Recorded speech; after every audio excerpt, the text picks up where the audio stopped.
Si alguien me hubiera prometido claridad en medio de una multitud de ejecutivos masticando con discreción y el murmullo de un conjunto de metales tocando viejas canciones de soul, me habría burlado y me habría acomodado más profundamente en mi sillón gastado. Sin embargo, fue precisamente allí donde me encontró, enmarcado por una brillante escultura de hielo con el escudo de la empresa y el lamento distante de un saxofón. Me llamo Elías, no el profeta. Solo un tranquilo especialista en seguridad de datos de 45 años, de los suburbios de Majadahonda, Madrid, que vive con un repertorio de polos en tonos tierra y cuenta los segundos entre los toques del reloj cuando el silencio se hace demasiado pesado. Siempre he sido mejor observando que expresándome. Soy el tipo que escribe, disculpas por la demora, incluso cuando ha respondido en cuestión de minutos. El tipo de hombre al que las mujeres suelen pasar por alto, a menos que necesiten recuperar una contraseña olvidada. Mi mujer se llama Carla. Impactante, dinámica, precisa como un láser. Es ejecutiva de marketing para la misma corporación. Solía llamarme, un apodo que, de alguna manera, me hacía sentir menos invisible. Llevamos 10 años entrelazados. Sin hijos, un helecho siempre sediento que a menudo descuidamos. Y, últimamente, demasiadas noches en las que ella trabaja hasta tarde, dejándome en nuestro silencioso apartamento, contemplando una cena fría, preguntándome si todavía prefería la calabaza cacahuete o si eso era mera pretensión culinaria. Pero el catalizador no fue un mensaje digital, ni el aroma de una colonia desconocida, ni siquiera una confesión lacrimógena. Fue un marcapáginas de metal, intrincadamente grabado con una serpiente enroscada. Estaba metido en su agenda ejecutiva, anidado entre páginas llenas de su letra afilada y decisiva y citas codificadas por colores. Me topé con él por pura casualidad mientras buscaba una factura de servicios que ella había extraviado. Pregunté por él a la ligera, suponiendo que era algún regalo corporativo elegante o un atrezo para una nueva campaña. Ella se quedó inmóvil. Luego, con una sonrisa que se sintió demasiado lenta, demasiado cuidadosamente construida para ser genuina, dijo, ¿eso? No es nada, de verdad. Solo una tonta broma interna de un proyecto con un cliente. Y eso fue todo. Se dirigió al estudio contiguo, y yo me quedé allí, el frío marcapáginas de metal me quemaba en la palma de la mano. ¿Conocen ese instinto primario del que la gente habla? El mío no solo insinuó, rugió. Pero no dije nada. Ni entonces. Ni siquiera cuando apareció otro, esta vez olvidado en el salpicadero de su coche después de una cumbre estratégica nocturna, o cuando noté que había cambiado la contraseña de su teléfono, o cuando comenzó a tararear melodías desconocidas en la ducha, con una sonrisa secreta en los labios como si alguien más la escuchara. No, me demoré, como siempre hago, hasta la gala anual de la empresa, hasta la noche en que ella buscó mi mano y articulé las palabras que nunca imaginé tener el valor de pronunciar. Pero ya llegaré a eso. Primero, necesito contarles lo que sucedió antes del evento, lo que descubrí, lo que soporté y lo que finalmente presencié. Y cómo un hombre tranquilo y pragmático finalmente se quebró. Era el martes anterior a la gala cuando descendía un nuevo estrato de desesperación.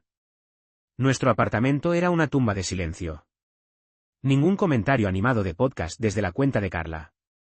Ningún tintineo de sus llaves al entrar tarde, fingiendo sorpresa por mi presencia persistente. Yo seguía despierto. Solo yo, una taza de infusión tibia y su elegante y profesional cartera junto a la entrada, una testigo silenciosa de cuero.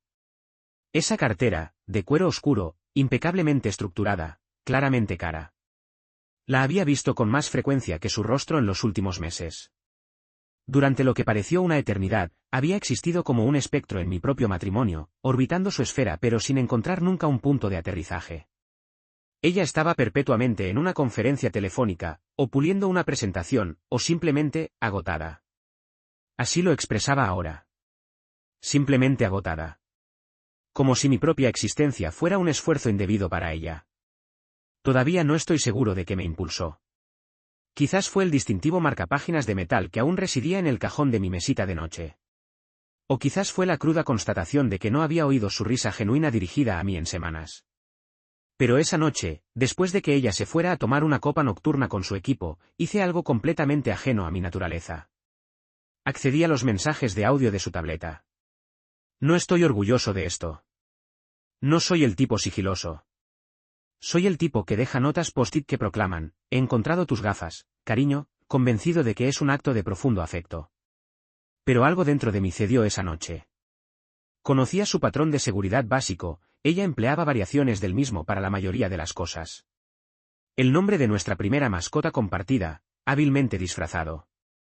Cuando apareció la interfaz de mensajes de audio, solo había 3 grabaciones recientes.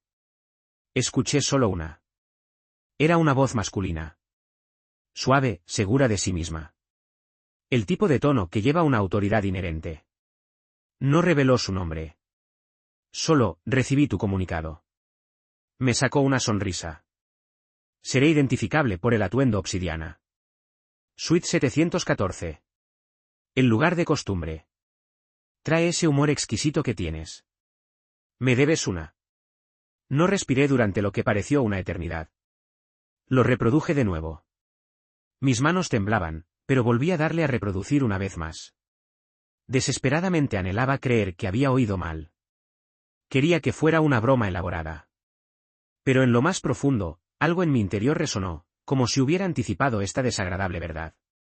No me enfrenté a ella esa noche. Ninguna discusión explosiva, ninguna escena dramática. Ese no es mi temperamento. Simplemente la observé a la mañana siguiente mientras se ponía su blazer a medida, preguntando si el café se había quemado otra vez. Y recuerdo haber pensado, ¿cuántas veces le he preparado el desayuno mientras ella llevaba el toque de otro en sus labios? Ese día me abstuve de ir al trabajo. Fingí estar enfermo y pasé horas recorriendo nuestra sala de estar, abriendo y cerrando el frigorífico sin intención consciente. En un momento dado, cogí su cartera, no para curiosear, sino porque me sentía entumecido e incapaz de pensar coherentemente. Fue entonces cuando observé que su credencial de identificación corporativa principal había sido sustituida por otra. Una tarjeta distinta, carbón y oro, sin nombre, con el único emblema de una serpiente enroscada. Y de nuevo, mi mente regresó a los distintivos marcapáginas. Esa noche, ella no regresó a casa. Sin embargo, sí envió un mensaje de texto. No me esperes, cariño. Es un maratón de ideación, jajaja. Te adoro. Nunca había utilizado, jajaja, en toda su vida. No respondí. Simplemente apagué mi teléfono, me acurruqué en el sofá y permanecí despierto hasta las 5:12 de la mañana, cuando detecté el leve crujido de la puerta principal y el suave tintineo de unos tacones al ser desechados en la oscuridad. Ella creyó que estaba durmiendo. Y de una manera peculiar, lo estaba. No lo comprendí entonces, pero la versión de mí mismo que la había amado con tanta pureza inmaculada ya había perecido esa noche.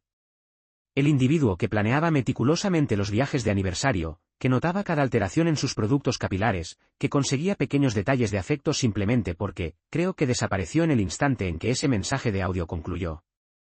Todo lo que quedó fue el hombre que comenzó a contar los días hasta la gala, porque iba a ir, y lo iba a hacer con el traje carbón que le disgustaba y que no me quedaba bien, con el cuello ligeramente arrugado y mis zapatillas antiguas en lugar de zapatos de vestir pulidos.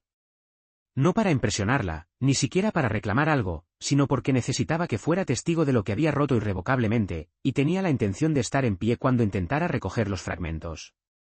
La invitación digital oficial a la gala apareció en mi bandeja de entrada 3 días antes del evento. Yo no solía estar en la lista de invitados. Nunca lo había estado antes. Tales funciones solían estar reservadas para altos ejecutivos y sus acompañantes elegidos, pero allí estaba, inequívoca, enviada por la asistente administrativa del vicepresidente. Mi nombre completo, bien escrito por una vez. Un pequeño icono de sobredigital brillante en la parte superior de mi pantalla. El asunto, invitación cordial a la celebración anual del legado de la Corporación Alcántara y Ruiz. Me quedé fijo en ella durante un tiempo considerable, no por asombro, sino porque una convicción interna me dijo que ella lo había orquestado. Llevaba su huella distintiva, de último minuto, teatral y lo suficientemente sutil como para parecer casual.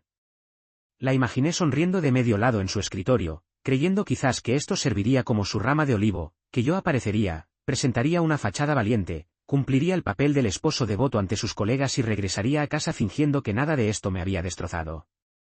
Lo que ella no logró comprender fue que yo no asistiría por ella. Ya no. El día anterior al evento, ejecuté algo imprevisto. Concerté una cita en un estudio de tatuajes a 3 manzanas de nuestro edificio. No el tipo de establecimiento elegante y minimalista con luces de neón brillantes y música alternativa, sino un rincón polvoriento y anticuado con un señor mayor llamado Paco, que olía a pintura al óleo y tenía líneas de poesía oscura grabadas en sus antebrazos. No opté por algo extravagante. Simplemente una sola palabra grabada en la curva interior de mi muñeca izquierda, visible solo para mí cuando mi manga se movía de cierta manera. Asterisco veritas asterisco. No por ira, no como retribución. No para impresionar a nadie, simplemente para servir como un recordatorio constante del momento preciso en que dejé de esperar validación. Esa noche, ella llegó a casa temprano, antes de lo habitual, en cualquier caso. Había hecho la compra, preparó un rico plato de pasta, puso la mesa, usando nuestra mejor vajilla. Incluso encendió una vela. La que habíamos adquirido en Granada durante nuestra escapada de 5º aniversario. La que ella había declarado una vez que olía a aire salobre y jazmín dulce. Apenas pude consumir nada. ¿Estás aprensivo por el evento?, preguntó durante la cena, girando distraídamente el tenedor. ¿Aún no has confirmado tu asistencia? Tragué, fingiendo una concentración intensa en los fideos. Concluí que simplemente aparecería. Me pareció importante para ti. Ella hizo una pausa de una fracción de segundo, pero la detecté. El más tenue atisbo de algo en su mirada. Sorpresa, luego alivio. Seguido por una fugaz sombra de culpabilidad. Desapareció rápidamente.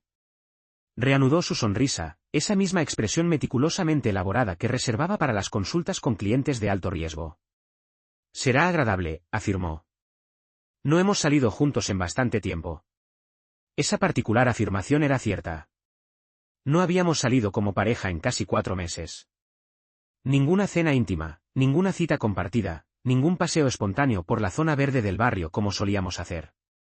Meramente 2 individuos cohabitando el mismo apartamento, navegando los silencios del otro como un campo de minas inexplorado.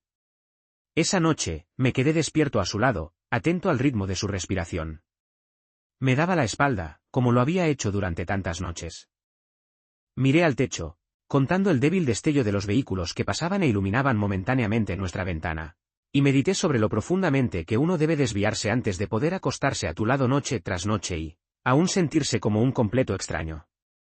Por la mañana, me despertó una sorpresa.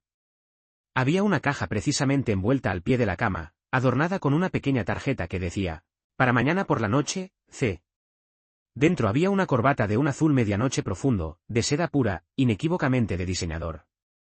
Reconocí la etiqueta porque la había visto antes en un recibo que descubrí un mes antes, y que ella había insistido en que era para un cliente importante. Todavía conservaba su etiqueta original, todavía desprendía el leve aroma de la boutique, y yo me quedé allí, sosteniéndola con fuerza, como si poseyera algún significado profundo. Pero no lo tenía. No era una rama de olivo. Era solo camuflaje, una estrategia para ayudarme a encajar, a cumplir un papel, a evitar preguntas incómodas. Pero yo tenía preguntas, y ya no las reprimiría. La noche de la gala llegó envuelta en una densa y plomiza niebla, del tipo que parecía calar hasta la médula en el instante en que uno salía. Nos conduje hasta allí en un silencio profundo. Carla tecleaba distraídamente en su teléfono durante todo el trayecto. Capté destellos fugaces de su pantalla varias veces. Explosiones de emojis vívidos, una imagen borrosa que no pude descifrar del todo, una abundancia de caras riendo animadamente. Nada de ello dirigido a mí. El hotel era el tipo de establecimiento opulento que solo se encuentra en las páginas de revistas de lujo satinadas. Todo candelabros de cristal relucientes y superficies espejadas interminables donde cada pisada resonaba como si llevara un precio de 500 euros. Mientras atravesábamos el pulido vestíbulo de mármol, observé cómo Carla ajustaba sutilmente su postura, como su mano rozaba ligeramente la mía, pero se abstuvo de entrelazar los dedos. Como sus ojos escudriñaban perpetuamente la multitud que se congregaba incluso antes de que llegáramos al gran salón de baile. Buscaba activamente a alguien, y evidentemente no era a mí. Dentro, el lugar era un torbellino de trajes negros a medida y vestidos plateados relucientes, el tintineo de la cristalería delicada y el murmullo de risas ensayadas. Las mesas estaban adornadas con imponentes centros de mesa con calas pálidas y ramas inquietantemente retorcidas. Un conjunto de jazz tocaba con un volumen excesivo en un rincón distante, y camareros uniformados navegaban entre los invitados, llevando pequeñas bandejas de canapés desconocidos. Carla sonreía con la destreza practicada de una diplomática experimentada, guiándome a través de grupos de colegas y jefes de departamento, presentándome con un tono desenfadado como si yo fuera un accesorio más para la noche, reloj, bolso de noche, cónyuge. Estreché manos, asentí educadamente, murmuré frases inocuas como, encantado de conocerle, y, una asistencia notable, de verdad. Pero la verdad era que apenas registraba los rostros. Mis pensamientos volvían sin cesar al mensaje de audio, a los distintivos marcapáginas de serpiente, a la credencial secundaria sin nombre, y a la profunda pesadez que se asentaba más profundamente en mi pecho con cada intercambio forzado. Aproximadamente una hora después del inicio del evento, Carla se excusó, alegando la necesidad de hablar con el coordinador de relaciones públicas. Me dio un beso rápido en la mejilla, como se felicitaría a un niño por un comportamiento ejemplar, y luego se disolvió en la brillante extensión de vestidos relucientes y esmokines meticulosamente confeccionados. No la perseguí. En cambio, me dirigí hacia la barra y pedí un agua con gas. Sin cítricos, sin adornos, simplemente algo para ocupar mi mano y así parecer menos completamente vacío de lo que me sentía. Mientras sorbía y observaba la escena, un hombre se deslizó hasta detenerse a mi lado, alto, seguro de sí mismo, vestido con un traje negro impecable, una camisa negra a juego, sin corbata. Ni siquiera se dignó a mirarme. Su mirada estaba fija en el salón de baile, recorriendo la extensión como un depredador en un campo de presas. Lo reconocí al instante, a pesar de nunca antes haber encontrado su rostro. Lo reconocí por el reluciente pin de serpiente que adornaba su solapa, el emblema preciso de la credencial oculta de Carla. Se apoyó lánguidamente en la barra, murmurando una petición en voz baja al camarero. Su voz era inequívoca. Coincidía exactamente con la del mensaje de audio, como si el sonido mismo llevara la memoria visceral de esa noche directamente a mis huesos. Y entonces comprendí con absoluta certeza lo que él representaba para ella. Comprendí en que había estado involucrada durante esas sesiones de lluvia de ideas a altas horas de la noche y esas preparaciones de última hora para presentaciones. Debería haber estado consumido por la furia. Debería haber deseado romper el vaso en mi mano, pero no sentí nada de eso. Todo lo que me abarcaba era un vacío peculiar y crudo, un abismo tan expansivo dentro de mí que el estruendo omnipresente de la sala ni siquiera podía penetrar sus profundidades. Y ese fue el momento exacto en que reapareció. Carla, deslizándose por el pulido suelo con su vestido azul marino profundo. Su sonrisa un ápice demasiado brillante, sus movimientos un matiz demasiado rápidos. Observé cómo se dirigía directamente, no hacia mí, sino hacia él. Fui testigo de la forma casi imperceptible en que su mano rozó brevemente la manga de su chaqueta, un gesto tan minúsculo y tan practicado que nadie más habría discernido su significado inherente. Pero yo sí. Lo percibí todo. Y como si sintiera mi mirada inquebrantable, ella se volvió hacia mí. Su sonrisa vaciló por una fugaz milésima de segundo. Un mero parpadeo. Lo justo. Luego, fingiendo una completa indiferencia, comenzó a caminar de regreso hacia mí, abriéndose paso entre la multitud reunida como la actriz consumada en la que, en esencia, se había convertido. Ahí fue cuando me golpeó. La aplastante revelación de que la mujer a la que había jurado mi vida no caminaba hacia mí en absoluto. Avanzaba hacia su coartada, y yo lo era. Apreté el vaso con fuerza e inhalé lentamente por la nariz, esforzándome por prepararme para lo inevitable. Porque cuando ella se acercara a mí, cuando extendiera esa delicada mano que aún llevaba la esbelta pulsera de oro que le había regalado por nuestro 7º aniversario, yo estaba a punto de ejecutar un acto del que nunca me había creído capaz. Iba a desviarme del guión establecido. Y por primera vez en un número incalculable de años, no ofrecería una sonrisa plácida y aceptaría tácitamente el engaño. Extendió su mano hacia mí como siempre había hecho, grácil, serena, supremamente confiada en que encajaría sin problemas en la familiar coreografía que habíamos perfeccionado durante años de apariciones públicas. Sus dedos rozaron ligeramente mi muñeca, un contacto suave y deliberado destinado a significar compenetración, consuelo, posesión. Pero todo dentro de mí retrocedió como si su toque fuera acero congelado contra una piel ya fracturada y llorosa. La miré, la escudriñé de verdad, más allá de los cosméticos aplicados meticulosamente, del vestido perfectamente elegido, de la deslumbrante sonrisa diseñada para engañar tanto en consejos de administración como en almuerzos dominicales. Y lo que percibí tras sus ojos no era afecto. Ni siquiera era remordimiento. Era puro cálculo. Una mente ya varios pasos por delante. Orquestando ángulos de los que yo nunca más sería parte. Me acerqué lo suficiente para que nadie más pudiera oírnos.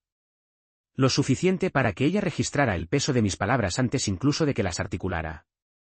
Y con la voz más suave y serena que pude dominar, susurré, después de esto, no. Su semblante no se desmoronó. No se contorsionó de horror como yo, tonta y patéticamente, podría haber anticipado. En cambio, hubo un fugaz destello de confusión, rápidamente enmascarado por una aguda inspiración y una contracción de su mandíbula. Parpadeó una vez, luego otra, su mano suspendida momentáneamente en el espacio entre nosotros, los dedos temblando como si intentara conjurar una nueva estrategia con la suficiente velocidad para salvar la velada. Pero ya era tarde. Me erguí, di un paso deliberado hacia atrás, y dejé mi vaso intacto sobre la barra pulida con un suave, casi imperceptible clic que resonó mucho más fuerte para mí que el zumbido omnipresente de la sala. No monté un espectáculo. No levanté la voz, ni lancé acusaciones, ni supliqué explicaciones. Simplemente me fui. Un paso, 2 pasos, y luego la multitud me engulló por completo. Detrás de mí, distinguí su voz llamando mi nombre. Una vez, suavemente, a la manera en que se llama a una mascota querida, esperando una respuesta inmediata y entusiasta. Pero no me detuve. No me giré. Ni siquiera me inmuté. Simplemente continué mi salida por el opulento salón de baile, pasando las sonrisas fingidas y el tintineo del cristal, pasando los espejos que reflejaban una imagen de mí mismo que ya no reconocía. Hacia el amplio vestíbulo, a través de las imponentes puertas con ribetes dorados, y hacia la noche. La niebla era más densa ahora, envolviendo la ciudad en una quietud húmeda y opresiva. Me quedé allí en el pavimento, sintiendo el profundo peso que me oprimía los hombros. Y por un instante fugaz, creí que simplemente me desplomaría bajo todo ello, pero no lo hice. Me dirigí a mi vehículo, me deslicé al volante y permanecí allí en la oscuridad envolvente, con las manos aferradas al volante, simplemente respirando, permitiendo que el profundo sentimiento de traición se asentara en lo más hondo de mis huesos, donde ahora pertenecía definitivamente. Mi teléfono vibraba insistentemente en el bolsillo de mi chaqueta, un temblor frenético e implacable. No necesitaba mirarlo para saber su origen. La imaginé de pie sola en aquel brillante salón de baile, los primeros hilos de pánico echando raíces lentamente, dándose cuenta de que, por una vez, el control magistral de la situación se le había escapado irremediablemente. Ella podía manipular muchas cosas, pero esto no. No respondí. Ni siquiera miré los mensajes que se acumulaban, uno tras otro. En cambio, encendí el motor y conduje. No a casa. No de vuelta a la existencia que había sido tan meticulosamente construida alrededor de medias verdades y sacrificios tácitos. Conduje a ningún lugar en particular, simplemente me adentré en las extensas arterias de la ciudad adormecida, permitiendo que las calles vacías me llevaran cada vez más lejos de la persona que alguna vez había sido. No fue solo la disolución de un vínculo matrimonial esa noche.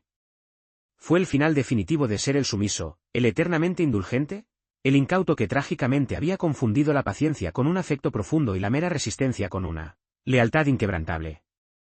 No sabía a dónde me dirigía, pero por primera vez en años, era yo, inequívocamente, quien determinaba la trayectoria.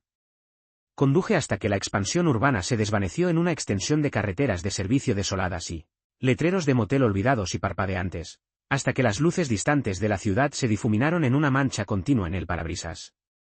Mi teléfono continuó vibrando persistentemente en el bolsillo de mi chaqueta, cada sutil temblor una mano espectral arañando lo más profundo de mi ser. Pero no lo toqué. No necesitaba volver a escuchar su voz. Ahora no. Quizás, nunca. No fue hasta que llegué a la periferia de un pequeño pueblo de carretera, 3 gasolineras, una cafetería abierta permanentemente y una licorería, que finalmente detuve el coche. La cafetería seguía abierta, su letrero de neón que decía Café 24/7, parpadeaba erráticamente en la noche húmeda y brumosa. Tomé un reservado solitario, rodeado de asientos de vinilo agrietado y el persistente aroma a tostadas ligeramente quemadas, mirando una taza de porcelana desportillada de café que no tenía intención de consumir. Debería haber estado consumido por una rabia furiosa. Debería haber deseado destrozar algo, romper un plato, gritar al aparcamiento desierto. Pero en cambio, solo había este escalofriante y hueco dolor dentro de mí, como si algo vital hubiera sido meticulosamente vaciado y desechado. No recuerdo con precisión cuánto tiempo estuve sentado allí, observando la condensación que lentamente trazaba caminos por los cristales de la ventana, antes de que finalmente sacara mi teléfono. 37 llamadas perdidas, 12 mensajes de texto, todos de Cayetana. Los mensajes iniciales eran simples, casi inofensivos. ¿Dónde estás, Elías? Por favor, vuelve. No es lo que parece. Luego cambiaron, volviéndose frenéticos, suplicantes. ¿Podemos hablar de esto, por favor? Me estás alarmando. Vuelve a casa. El último mensaje resonó más profundamente que los otros. ¿Te quiero? Era extrañamente irónico como 3 palabras que una vez aceleraron mi ritmo cardíaco ahora solo me dejaban una sensación de agotamiento absoluto. No respondí. En cambio, desplacé la pantalla de mi galería digital y localicé una fotografía que no había mirado en meses. Un selfie espontáneo que ella nos había tomado durante una escapada a una cabaña 2 inviernos antes. Sus mejillas sonrojadas por el aire fresco de la montaña, su mano aferrada a la mía como si representara la totalidad de su mundo. La miré durante un tiempo considerable, intentando desesperadamente conectar a esa mujer radiante con la que había tocado tan sutilmente la manga de aquel extraño como una señal clandestina. No pude. Eran personas dispares. Quizás siempre lo habían sido. Pasé el resto de la noche en aquel reservado, cuidando aquel único café intacto, repasando meticulosamente cada pequeño momento que había pasado por alto con negligencia. Cada reunión tardía, cada sonrisa distante y calculada, cada disculpa vacía que yo había aceptado plácidamente porque era innegablemente más fácil que confrontarla. Espantosa alternativa. Cuando el cielo finalmente comenzó a clarear con el gris pálido y amoratado de un amanecer que se acercaba, tomé una decisión definitiva. No por ira, no por ningún deseo de venganza, sino por algo mucho más silencioso, más pesado. Un profundo sentido de finalidad que no dejaba lugar concebible para segundas oportunidades. Me levanté, pagué la cuenta del café intacto y conduje a casa. El apartamento estaba exactamente como lo habíamos dejado, demasiado impoluto, demasiado meticulosamente preparado, abrumadoramente vacío. Sus llaves reposaban en la encimera de la cocina. Sus tacones, abandonados junto a la puerta. Su perfume característico aún flotaba en el aire como un fantasma efímero. Me moví por el espacio en silencio, abriendo cajones metódicamente, recogiendo las pocas pertenencias personales que realmente tenían significado para mí. Mi portátil gastado, un puñado de libros queridos, una vieja camisa de franela por la que ella siempre me había tomado el pelo de forma juguetona. Me abstuve de tocar cualquier cosa que le perteneciera inequívocamente a ella. No dejé ninguna nota, ningún adiós dramático, simplemente mi innegable ausencia.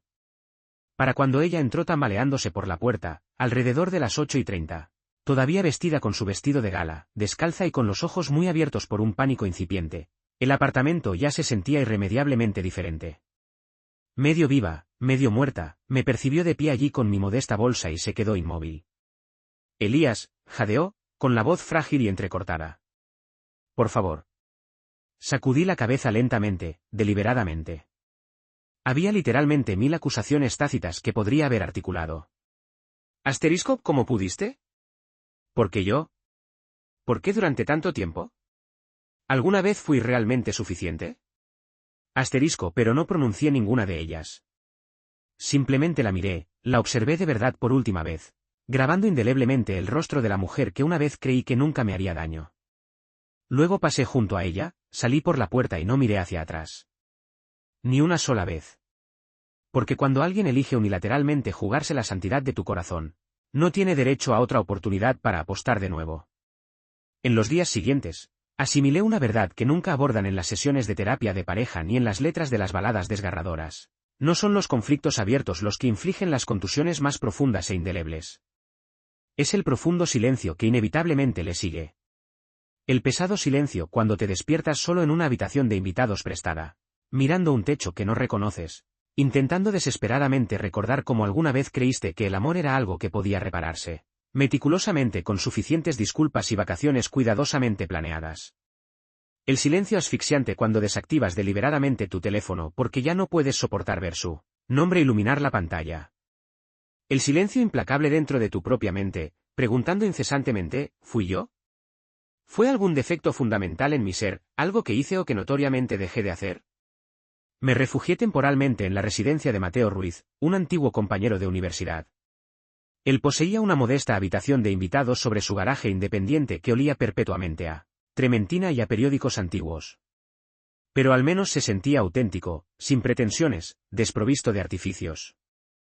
Mateo no me abrumó con preguntas excesivas, lo cual fue una profunda bendición. Simplemente gruñó en señal de reconocimiento cuando aparecí con una bolsa de viaje y sin decir palabra me entregó una cerveza fría. No necesitó explicación.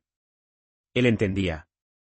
Cayetana, mientras tanto, llenó el vacío que había dejado con 1000 intentos frenéticos y desesperados de volver a atraerme a nuestra órbita compartida. Mensajes de voz, correos electrónicos implacables, mensajes transmitidos a través de nuestros conocidos mutuos, medias verdades hábilmente disfrazadas de confesiones, declaraciones de arrepentimiento entre lágrimas, promesas fervientes de terapia conjunta, súplicas desesperadas para vernos una última vez simplemente para hablar las cosas. Incluso envió una larga carta escrita a mano en papel caro y con relieve, repleta de disculpas temblorosas y racionalizaciones frenéticas sobre sentirse completamente perdida, sobre una necesidad abrumadora de emoción, sobre no haber tenido nunca la intención de hacerme daño. Intentó meticulosamente moldearlo en una narrativa donde la culpabilidad era compartida mutuamente. Donde, de alguna manera, yo me había distanciado demasiado, y ella simplemente había tropezado, por accidente, en los brazos de otra persona por una profunda e inexplicable soledad. Como si la traición fuera un pequeño percance en el que uno tropieza accidentalmente, como un charco superficial en la acera. No ofrecí respuesta.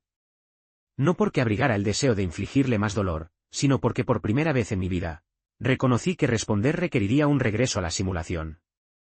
Pretender que la fisura irreparable que se había abierto entre nosotros era algo que podía volverse a pegar, meticulosamente con suficientes palabras azucaradas y noches de citas cuidadosamente planeadas. Y yo había terminado definitivamente con la simulación. Al mismo tiempo, la intrincada red de la empresa ejecutó su función con implacable eficiencia. Los susurros sobre Cayetana y el hombre con el distintivo pin de serpiente se propagaron como un incendio virulento. Supe por la pareja de Mateo, que ocupaba una oficina 2 pisos por debajo de la de Cayetana, que Recursos Humanos había iniciado discretamente una investigación interna tras varias quejas anónimas. Al parecer, yo no era el único que había discernido las inusuales reuniones fuera de horario, los ascensos repentinos, aparentemente inmerecidos, la peculiar forma en que ciertos altos ejecutivos parecían completamente intocables. El karma, al parecer, no siempre era rápido, pero poseía una innegable minuciosidad. Aún así, nada de eso tenía ya ninguna consecuencia significativa para mí. Mi conflicto interno no era con Cayetana. Ni siquiera era con la persona que había elegido por encima de mí. Era con la versión ingenua de mí mismo que creyó erróneamente que la lealtad inquebrantable podía, de algún modo, ganarse intrínsecamente un afecto recíproco. Que albergaba la ilusión de que ser suficientemente bueno equivalía automáticamente a ser amado de la misma manera pura e inquebrantable. Cada noche, acostado en la cama de invitados de Mateo, con el sonido lejano y reconfortante de los grillos y el ocasional retumbar de los camiones que pasaban por la ventana, contemplaba los años que había volcado, sin reservas, en una unión matrimonial que era, en su amargo final, completamente irreal. Rumié cada pequeña traición que convenientemente no había percibido, cada desaire que había perdonado en silencio sin pedir nunca nada a cambio. Y llegué a una realización simple y cegadoramente obvia, algo que debería haber discernido hace años, quizás incluso una década. Me había estado muriendo de hambre lentamente dentro de ese matrimonio, confundiendo trágicamente migajas escasas por un festín opulento. Y lo más profundamente triste no era que Cayetana me hubiera traicionado. Era que yo, de hecho, me había traicionado a mí mismo primero al permanecer en silencio durante un periodo tan imposiblemente largo. La niebla asfixiante que una vez se había asentado como un peso insoportable en mi pecho comenzó, casi imperceptiblemente, a disiparse, al igual que los primeros rayos tentativos del amanecer abriéndose paso sobre un horizonte oscuro y magullado. No tenía una visión clara de lo que depararía mi futuro incipiente. Pero sabía una verdad absoluta. Bajo ninguna circunstancia, ella estaría incluida en él. Después de esto, no. 6 semanas después de mi partida, firmé los papeles del divorcio sin alardes. Sin confrontaciones dramáticas en el tribunal. Sin disculpas lacrimógenas y desgarradoras pronunciadas ante un juez. Simplemente unas pocas firmas frías y definitivas bajo líneas de texto legal estéril que dividían, meticulosamente nuestra vida compartida en secciones precisas y cuantificables. Activos, pasivos, libertad. Cayetana intentó contactarme de nuevo la noche en que se archivaron los últimos documentos oficiales. No respondí. Ni siquiera escuché el mensaje de voz que dejó. Algunas puertas, una vez cerradas con decisión, simplemente no están destinadas a reabrirse, sin importar la persistencia del llamado. Y en lo más profundo, creo que ambos entendíamos implícitamente esa verdad inmutable. Me mudé a un pequeño apartamento situado encima de una librería independiente en el centro, Un lugar encantadoramente torcido con suelos de madera irregulares y un grifo que goteaba sin cesar, cantando una melodía suave, aunque desafinada, por la noche. No era opulento, pero era inequívocamente mío. Sin fotografías meticulosamente seleccionadas adornando las paredes. Sin sonrisas forzadas atrapadas detrás de marcos de plata pulida. Solo altas pilas de libros queridos, un cómodo sofá de segunda mano y gastado, y una ventana que captaba la suave luz dorada del sol de la tarde de una manera especial. Inicialmente, la profunda soledad fue brutal, un dolor crudo y corrosivo. Algunas mañanas, me despertaba con una inmensa pesadez presionando mi pecho, y me veía obligado a sentarme al borde de la cama, respirando lenta y constantemente, simplemente para recordarme que, en efecto, había tomado la decisión correcta, aunque dolorosa. Pero gradualmente, imperceptiblemente, el dolor se atenuó, volviéndose soportable. Luego, sin ningún aviso dramático, un día me di cuenta de que había desaparecido por completo. Volví a correr, una actividad que no había practicado desde mis años universitarios. No porque estuviera entrenando para ningún evento específico, sino porque se sentía genuinamente estimulante tener el corazón latiendo por una razón que no fuera el miedo o la tristeza abrumadora. Comencé a visitar a Mateo y a su pareja para cenas informales, riéndome quizás demasiado alto con sus bromas, admitidamente, terribles, quedándome hasta tarde porque se sentía profundamente bien ser visto, verdaderamente visto, sin condiciones ni expectativas. Incluso comencé a pintar, algo que siempre había deseado en secreto probar, pero nunca había tenido el valor, descartándolo como frívolo o poco práctico. Resultó que simplemente untar colores vibrantes sobre un lienzo sin preocuparse lo más mínimo de si el resultado era bueno o malo fue la experiencia más liberadora que jamás había conocido. Una tarde, mientras hojeaba ociosamente las estanterías de la librería de abajo, conocí a alguien. Se llamaba Delia. No era ostentosamente glamurosa ni vestía como si acabara de salir de las páginas de una revista de alta costura. Llevaba gafas un poco demasiado grandes para su delicado rostro y siempre desprendía el ligero y reconfortante aroma a papel viejo y lavanda delicada. Hablaba de los libros como si fueran entidades vivas y que respiraban, como si cada historia tuviera un profundo significado inherente. Y cuando sonreía, no era pulcra ni ensayada. Era completamente, hermosamente real. No nos apresuramos a nada tumultuoso o excesivamente romántico. No fingimos estar más sanados emocionalmente de lo que realmente estábamos. Éramos simplemente dos individuos magullados, pero resilientes, encontrando un profundo consuelo en la discreta compañía del otro, una torpe y amable cita para tomar café a la vez. Y eso, en sí mismo, era inequívocamente suficiente. Es verdaderamente peculiar, ¿no es así? Como a veces lo más devastador que te pueda suceder puede ser, en última instancia, el catalizador que te libere irrevocablemente. Como un profundo desamor puede vaciarte lo suficiente como para crear un espacio esencial y acogedor para que florezca algo inmensurablemente mejor. No siento odio por Cayetana. No le deseo ninguna forma de miseria o infortunio. Le deseo la profunda honestidad que ella fue absolutamente incapaz de concederme. Sinceramente, espero que finalmente descubra lo que sea que estaba persiguiendo tan desesperadamente todas esas noches clandestinas en las que eligió a otra persona. Pero en cuanto a mí, encontré algo muy superior al mero perdón. Me encontré a mí mismo. Y esta vez, no lo cederé por nadie.